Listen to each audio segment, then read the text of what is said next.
எதிர்ப்புகளை வென்ற புஸ்தகம் இது. ஆமென். இந்த புத்தகத்திற்கு இது இவ்வளோ சிறப்பா இருக்குதே, இது ஒரு காலம் ஒரு எதிர்ப்பையும் சந்திக்கல அப்படின்னு நினைக்கலாம். நோ நோ நோ, இது சந்தித்த எதிர்ப்புகளை போல வேறு எந்த புத்தகமும் சந்திக்கவே இல்லை.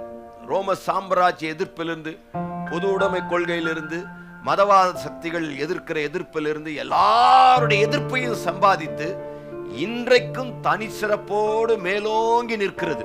பல முறை சாவுமணி அடிக்கப்பட்டது, சவ ஊர்வலம் ஒழுங்கு செய்யப்பட்டது, ஏன் பிரேத குழி கூட தோண்டப்பட்டது. ஆனால் ஒரு நாளும் அடக்க ஆராதனை இந்த பரிசுத்த வேதாகமத்தில் நடக்கவே இல்லை. இன்றைக்கு நான் சொல்லுகிற கிறிஸ்தவத்தை ஒரு நாள் எந்த கட்சிகள் வந்தாலும் சரி, யார் ஆண்டாலும் சரி, இதன் கிறிஸ்தவத்தை ஒருவராலும் அழிக்கவே முடியாது. இந்த பரிசுத்த வேதாகமம் சொல்லப்பட்ட வார்த்தைகள் அத்தனையும் ஜீவனுள்ள வார்த்தைகள், உயிருள்ள வார்த்தைகள். அப்படிப்பட்ட புஸ்தகத்தை தேவன் நம்முடைய கையிலே கொடுத்திருக்கிறார். ஆமென்.